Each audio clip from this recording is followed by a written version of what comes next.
Economista Alberto Acosta Burneo, bienvenido, buenos días.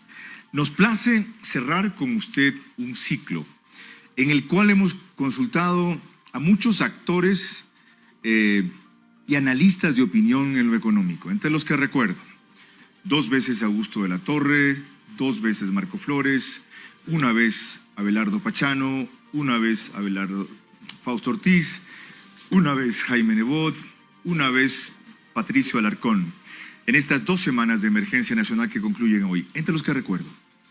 Y primero, hay coincidencia en muy pocas cosas. Me sorprendió escuchar a Augusto de la Torre decir que hay algunas buenas ideas en los planteamientos que le transmití de Jaime Nebot, pero más me sorprende la absoluta inflexibilidad del gobierno para aceptar nuevas opciones. Usted ha sido de los proponentes más radicales en esta coyuntura para tomarlo como una oportunidad que por fin permita liberar la economía, bajar el tamaño del Estado, aliviar de impuestos a la gente, dar vía a las concesiones, atraer inversión privada. Y ya ve lo que está pasando con la ley de emergencia económica. No generará 1.200 millones de dólares, con suerte tras los recortes 700 millones de dólares, entrará en vigencia en 45 días y eso sí genera los 700 millones de dólares porque lo que no toma en cuenta el Ejecutivo es cuánto saca, pero no cuánto disuade o desestimula a ciudadanos y empresarios. Entonces, ¿por dónde tomamos a estas alturas? ¿Usted cree que es posible un giro de 180 grados? No, pero de 90 grados, ¿o simplemente vamos a concluir el gobierno mejorando, adaptando, bloqueando, arreglando lo que el gobierno hace mal en economía? Bienvenido. Muy buenos días, un gusto estar con ustedes. Yo creo que cabe recordar a Darwin, y él hablaba que no eran los más rápidos ni los más fuertes los que sobreviven, hablando de la evolución de las especies.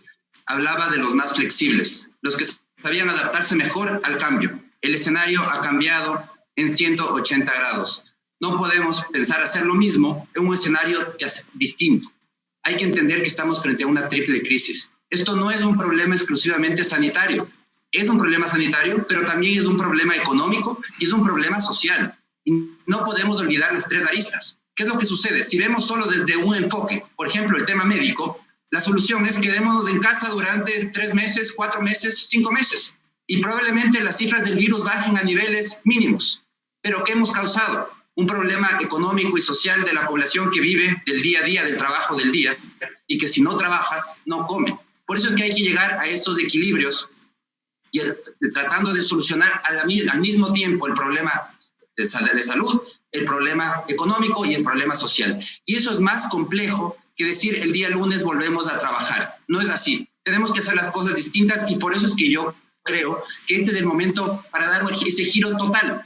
El giro total a la economía sea una economía que atraiga la inversión, una economía que sea atractiva al emprendimiento y que para eso necesitamos liberar a la economía, liberar de una cantidad de trabas burocráticas y también de una cantidad de impuestos que no son competitivos. Tenemos que tener impuestos competitivos porque hasta en eso se compite en el mundo actual.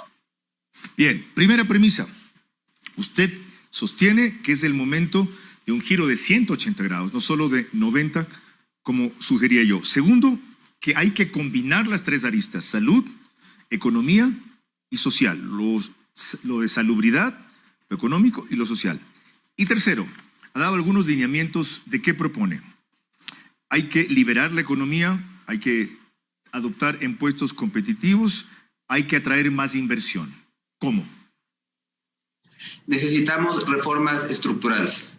Necesitamos primero limitar el gasto público, algo que este gobierno ha fracasado, porque es verdad que heredó un gasto muy elevado, pero hizo muy poco en priorizar el gasto y estamos viviendo las consecuencias. ¿Qué es lo que se debe haber hecho en este momento? El Estado necesita más recursos para salud, pero para gastar más en salud tiene que dejar de gastar en todo aquello que no es prioritario para el ciudadano. Y en eso hay mucha adiposidad en el Estado. Las prioridades del ciudadano son salud, educación y seguridad. Hacia allá deben ir más recursos. No podemos contentarnos con una salud de calidad mediocre, una educación mediocre, que es lo que tenemos en este momento a nivel público. Necesitamos pasar a mayor inversión, pero para eso hay que dejar de gastar en otras cosas, como por ejemplo un Estado que juega a ser empresario. TAME no es una aerolínea, es realmente una máquina de quemar billetes, ya quema 200 millones de dólares de los ecuatorianos, de los contribuyentes. o empresas que supuestamente son atractivas, como CNT, pero que realmente juegan con otras reglas. No pagan impuesto a la renta, no pagan participación de trabajadores. Si tuvieran las mismas condiciones que cualquier otra empresa del país, veríamos sus ineficiencias. Entonces, por el lado público necesitamos priorizar gasto. Por el lado privado necesitamos modernizar las leyes financieras. El Ecuador se dolarizó y los dos grandes olvidos cuando se dolarizó, el uno fue enlazarse al mercado de capitales, que los bancos internacionales vengan a ubicarse aquí, que los capitales fluyan entrando y saliendo libremente del país. Esa es la manera, lo que ha hecho Panamá, por ejemplo, para poder garantizar tasas de interés bajas y para poder tener abundantes capitales, y nos olvidamos de para darle la plata al gobierno. Bien. Y en materia de emprendimiento, muy rápidamente, se necesita liberar las trabas, los trámites que agobian a los emprendedores. Ser formal en el Ecuador, lamentablemente, es un lujo que muy pocos pueden darse. Los pequeños productores no pueden ser formales porque toda la tramitología, los permisos, los requisitos son tan engorrosos que se necesita tener dinero para poder cumplirlos. Ya. Enseguida voy a analizar algunos aspectos de su propuesta clara y radical. Antes le pregunto, ¿por qué no menciona usted necesitamos empresarios con mayor conciencia social y menor ambición que acepten ganar menos o no ganar este año? No, yo creo que aquí lo que necesitamos es empresarios eficientes. Ese es un cambio importante, porque hemos estado acostumbrados a que el Estado tiene que defender al sector empresarial, tiene que hacerles ganar dinero, y así no son las cosas. El sector productivo tiene que funcionar para servir a los consumidores, y eso es algo que no pueden olvidar. Bien, aquí hay una propuesta muy clara. Aquí hay una propuesta muy clara. Nada de ayudar a empresas que por ineficientes privadas van a quebrar. Quebraron y se acabó. Por supuesto. Es que eso no puede ser. Por ineficientes no se puede sostener una actividad porque se está haciendo daño a la sociedad. Es decir, nada de una ley de quiebras que les dé oxígeno a esos empresarios. Nada. No, eso sí es importante. Una ley de quiebras, ese es el camino. Que es muy distinto. Porque pero que no sirva para solapar pero que no sirva para solapar ineficiencias y subsidios. No, es que la ley de quiebras no es para darle recursos públicos a los empresarios, eso hay que estar muy claros. La ley de quiebras sirve para que se pongan de acuerdo con sus acreedores, sepan que es un momento difícil el que están viviendo. Aclarado. Y que en un periodo corto van a poder poner en orden sus finanzas evitando una quiebra. Entonces, esa ley de quiebras es importante. Para empresas que han ganado, que tienen más de $1 millón de utilidades, ¿por qué no un impuesto adicional de 5% a ser pagado prorrateadamente en 9 meses? ¿Cuánto les quita 5% de utilidades de $1 millón? $50,000, que se los van a ir descontando en 9 cuotas, a razón de 5,000 y pico por 4,000 y pico por cuota, más o menos. ¿Cómo va a quebrar eso una empresa o cómo la va a desalentar? Hay un problema en esa premisa que acabas de comentar. No es lo mismo utilidad a liquidez. No es lo mismo la utilidad del año pasado o de 2018, como se planteaba inicialmente, a estar ganando dinero hoy. Muchísimas empresas que tuvieron utilidades del año pasado o el 2018 o todos los años anteriores, este año están con pérdidas enormes. Y entonces, para enfrentar el escenario de pérdidas, están comenzando a achicarse. Estamos viendo despidos masivos, estamos viendo una situación muy compleja porque se ha consumido las cuarentenas, y ese es el desafío de las cuarentenas, que no podemos olvidar. Las cuarentenas han consumido el capital de trabajo de las empresas. Y eso es lo que complica la reactivación. La reactivación no va a ser sencilla. No es que el lunes empezamos a trabajar cuando se levanten las cuarentenas. No es así. El capital de trabajo se ha consumido. Y en ese entorno, el gobierno dice, yo quiero, para ayudarles, quiero sacarles más capital de trabajo que ya no tienen. Entendí esa parte. Vamos a su plan. Yo tengo 3 inquietudes fundamentales. Y ojalá me la pueda responder con la misma puntualidad, porque Yolanda también quiere preguntar. Una, en el supuesto caso de que se pudiera adoptar el programa económico que usted ha planteado, porque no son medidas, es un programa económico, de que este gobierno entendiera, diera un giro de 180 grados, tomara la decisión política, hubiese el apoyo suficiente, la Asamblea dejase de joder y empezara a legislar, como hizo ayer, en ese supuesto caso. ¿Cuánto estima usted que rendirían esas medidas, primero, o ese programa económico? Segundo, ¿en qué medida resuelven el problema de liquidez en este instante? Porque esa es la presión, la prisa, y por lo cual se hacen atropelladamente ciertas cosas. Y tercera, la que de alguna manera he mencionado, está pidiendo usted peras al olmo. Ese es un plan para otro momento, otras circunstancias, con otros actores, no para este país ahorita. Sí, probablemente coincido en la última apreciación. necesitamos un cambio incluso en el pensamiento del electorado, darse cuenta que si repetimos lo que hemos hecho durante 20, 30 o 50 años, tendremos los mismos resultados y necesitamos darle un giro total. Por otro lado, las medidas, los cambios no rinden inmediatamente, pero lo que tenemos que estar claros es que en este entorno actual, tratar de sacar liquidez es un problema. No estamos frente a una escasez de dólares. Hay que entender, el fenómeno de iliquidez, la crisis de liquidez que estamos viviendo en este momento no es un fenómeno monetario. No es que los dólares se fueron de la economía, los dólares siguen en el Ecuador. El problema es que las cuarentenas rompieron la cadena de pagos. Y ese detalle es fundamental, porque al plantear soluciones, las soluciones tienen que estar para ayudar a reconstruir esa cadena de pagos. No preocuparnos, como ya en la asamblea se ha mencionado, decir evitar que salgan dólares, cuando el problema no es que se han ido los dólares, el problema es que al estar paralizada la actividad productiva, las ventas se detuvieron, las cobranzas se detuvieron, los pagos a proveedores y los pagos de sueldos se han detenido. Ya, entonces, ahora la clave es... ¿Reconoce usted entonces que su plan, siendo necesario y posible, ahorita es inviable? No, usted ha dicho que está de acuerdo en lo último, en que seguramente en estas circunstancias, por los factores que mencioné, no se puede. Lamentablemente porque el gobierno no lo va a hacer, porque el gobierno, por ejemplo, no ha sido capaz de reducir el gasto público y priorizar. Ya. ¿Qué hacemos con el gobierno? Dejar de gastar en las cosas innecesarias y gastar en lo importante, en salud. Ya. ¿Por qué no hay recursos en salud? ¿Qué hacemos porque con el gobierno? Seguimos 4 años gastando en cosas innecesarias, desperdiciando recursos. ¿Qué hacemos con este gobierno que no lo quiere hacer?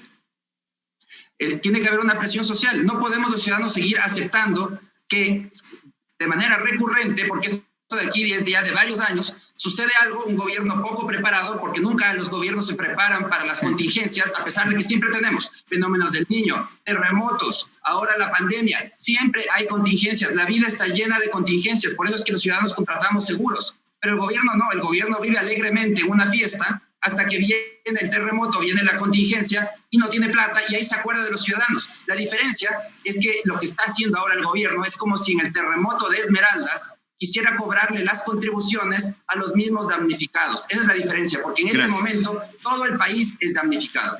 Gracias por seguir mi ritmo, ahora adáptase al de Yolanda. Estamos con el economista Alberto Acosta Burneo en una entrevista indispensable para llegar a entender el fondo de qué se puede hacer, hasta dónde se puede hacer y por qué diablos no se lo hace.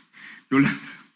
Economista Acosta, muy buenos días. El Observatorio de la Dolarización ha registrado una fuga de capitales de más de 800 millones de dólares entre el 1 y el 22 de abril. ¿Qué medidas tomar para impedir que siga escalando este fenómeno? Y yo dudo de esas cifras. Yo quisiera ver de dónde sacaron esa información, porque todavía no hay información de balanza de pagos. Y yo creo que el Observatorio de la Dolarización confunde caída de depósitos con fuga de capitales, que son dos cosas totalmente distintas. Lo que se ha registrado en marzo fue una caída de depósitos bancarios. Pero esos recursos, ¿a dónde fueron? Una parte fueron al Banco Central. Cuando se paga impuestos, y marzo fue un mes de pago de impuestos, esos dineros van al Banco Central, a la cuenta única del Tesoro. Entonces salen de depósitos y van al Banco Central. Entonces yo creo que ahí hay un desenfoque, una interpretación errada de la información, y eso va a llevar incluso a presión para tomar medidas equivocadas. Se habla de restricción a la salida de capitales en este momento, cuando lo que necesitamos es lo contrario, liberar el flujo de capitales, porque los dólares no están en el Ecuador, los dólares están afuera. Y por eso es tan pernicioso este momento que en la Asamblea se hable, por ejemplo, de castigar a quienes tienen, a través de empresas del exterior, han adquirido activos o tienen acciones en empresas locales. Es decir, al ecuatoriano que trajo de regreso su plata hay que castigarle, porque tenemos que enseñarle que no debe traer la plata al Ecuador. Ese es el mensaje que queremos dar. Yo creo que están totalmente equivocados en la Asamblea con ese tipo de propuestas. Gracias por expresar su punto de vista. Por otro lado, ¿qué piensa del premio de 9 millones de dólares que el ministro de Economía ha ofrecido a los tenedores de los bonos Global 2020 a ser efectivizado en agosto? Bueno, lo que se está planteando es una renegociación de la deuda. Aquí yo creo que hay que ver nuevamente la película completa.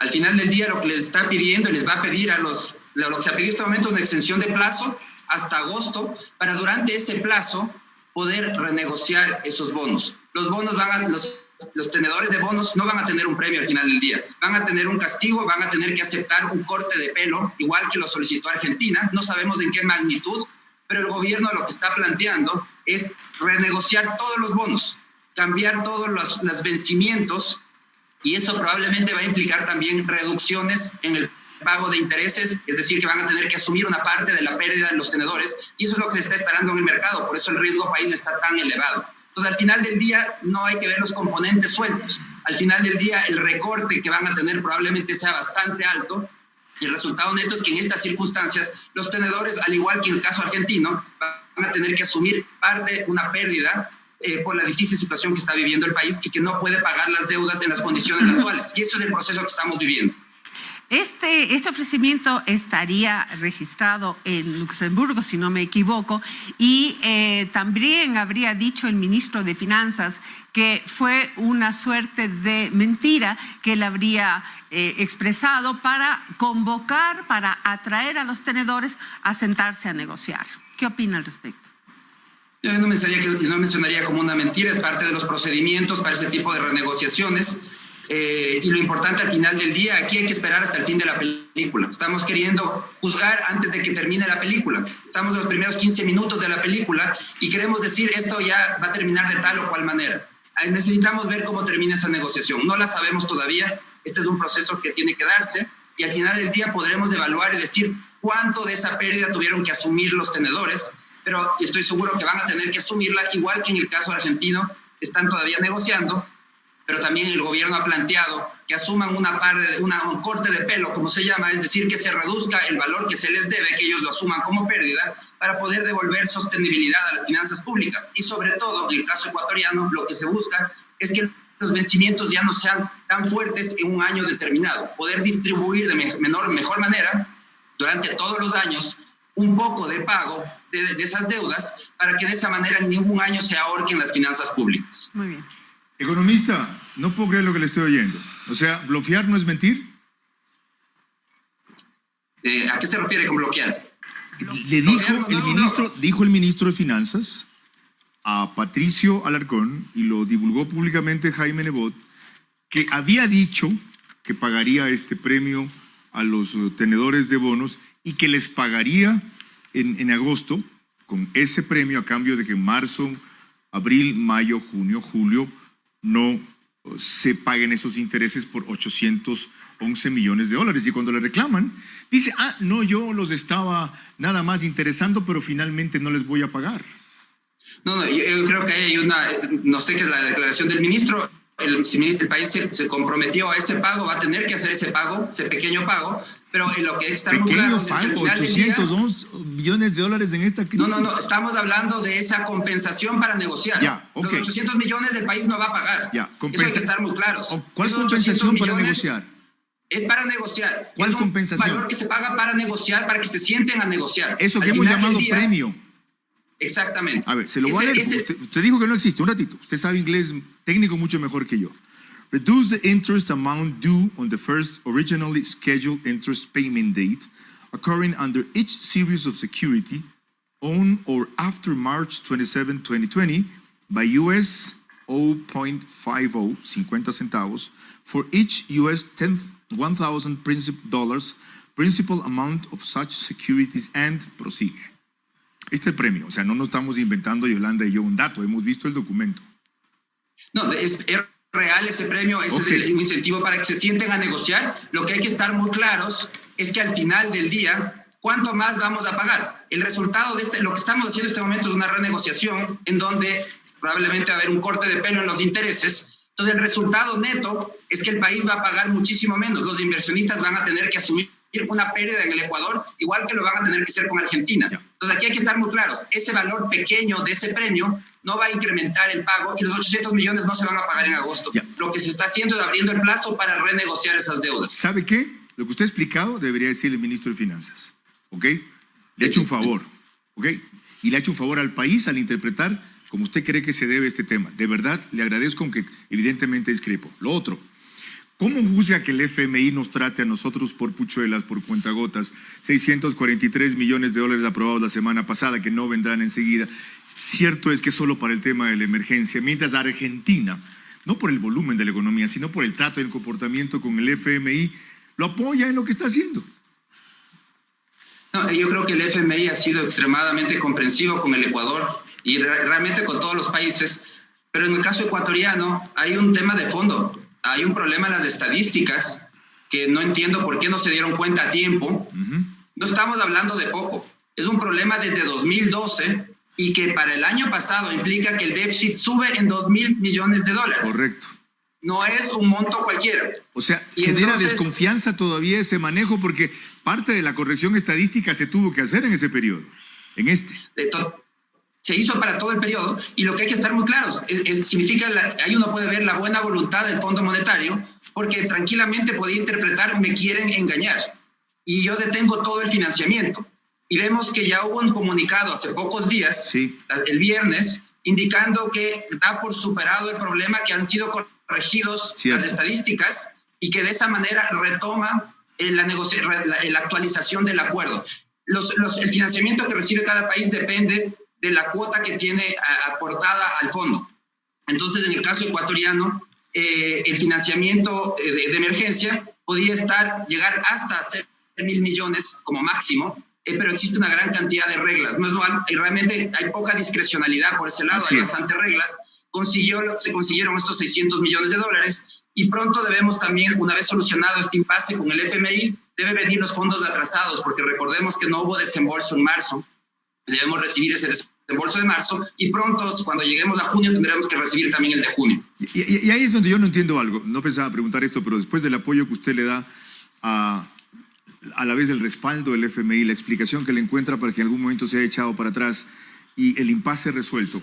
No entiendo cómo usted plantea cambios estructurales de fondo, reformas estructurales de fondo, aunque reconoce que pueden no ser viables en esta coyuntura, y sin embargo apoya salidas tradicionales como estas del FMI que nunca nos han sacado del hueco, solo nos han ayudado a no caer más al fondo. Bueno, estemos muy claros, en este momento hay una prioridad sanitaria que si es que bloqueamos el financiamiento, es un país que vive del endeudamiento. Lamentablemente es así. No debería ser así, pero esa es la realidad. Usted ha dicho que es el momento de romper ese ciclo. Hay que romper ese ciclo, pero no en este momento. Porque hay que estar muy claros, es como una persona que vive del tendero, no se va del fío en el tendero, no se va a pelear con el tendero en este momento, cuando necesita recursos para poder enfrentar la emergencia. ¿Quién nos va a prestar si en este momento caemos en un default? Fue muy distinto el default en 2008, que fue perjudicial, pero era en la bonanza. Había cualquier cantidad de recursos. En este momento, nosotros, si es que rompemos con el financiamiento internacional, si simplemente declaramos un default, nadie nos presta. ¿Y cómo compramos los medicamentos, los insumos médicos que necesitamos con tanta urgencia? Entonces, sí, el gasto público, tenemos que romper esa dependencia al endeudamiento. Tenemos que hacerlo, pero hay que hacerlo de manera gradual, ordenadamente, y priorizando el gasto. El principal y la corrección viene por el lado de priorizar el gasto. Dejar de gastar, porque el problema no está en la deuda, el problema está en el gasto excesivo. Le agradezco, muy amable por su claridad y frontalidad. De paso, le decía, no he propuesto esto. De repente algunos interpretan como que estoy proponiendo un default. Muy amable. Ha sido intenso y revelador.